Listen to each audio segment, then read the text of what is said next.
Walk of Life was a 1985 hit for Mark Knopfler and his band Dire Straits.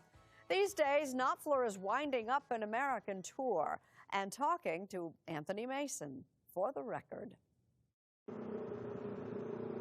Down a London back street, an anonymous rider glides unnoticed, slipping discreetly past a garage door.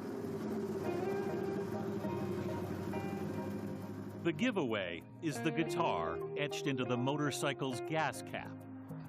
The rider is Mark Knopfler, and this is where he makes his music.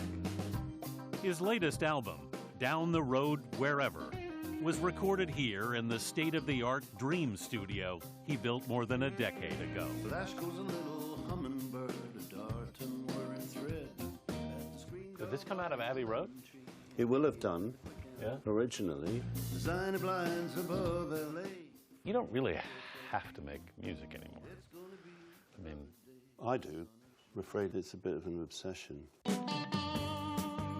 A lifelong obsession for Knopfler, who grew up in Glasgow, Scotland, and then Newcastle, England, before moving to London to form a band called Dire Straits.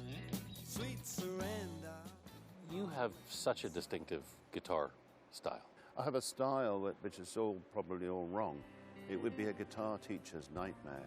I hold a guitar like a plumber holds a hammer. Musician wasn't Knopfler's first job. You had a brief career in journalism.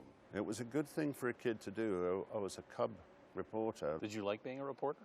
I did, a lot of it. I could do it, but I don't think I was tough enough for it. But it shaped his talent as a storyteller and all those songs he had in his head. There's a junkyard in there. The songs just kept pushing and pushing. What were they pushing I guess for? I had just to come out. Yeah.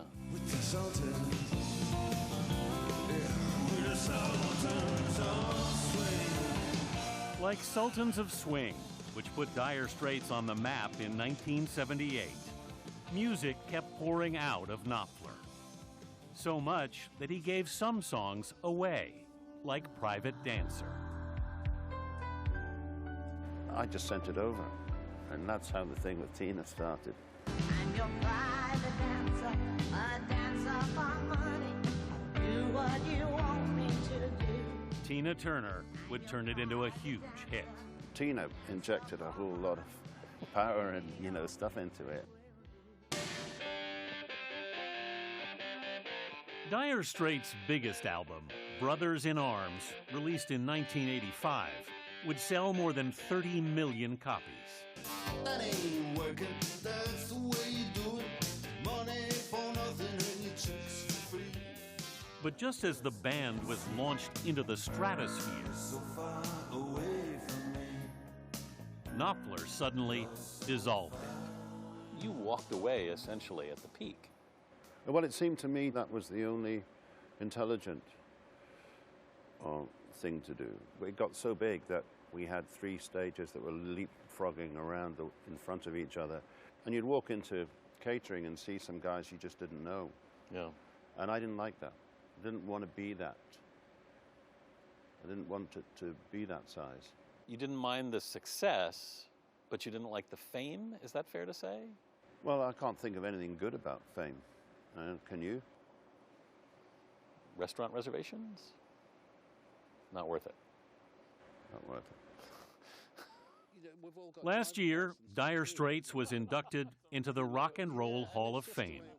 Knopfler did not show up for the ceremony.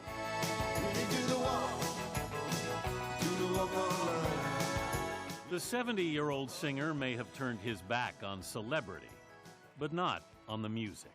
And you still enjoy playing those songs? I still enjoy playing the songs. If you've written them and they have that effect on people, it's very important to play them well. You did not deserve my brothers in arms. His latest American tour will have its finale at Madison Square Garden this week.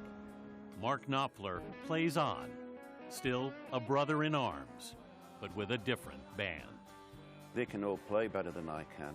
But they let me get away with stuff because I'm the guy who wrote the song. You're very happy with these guys. Yeah, I really. I mean, I think that's why people find themselves going bananas when they listen to it. It's nice to hear people go bananas. Bananas is good.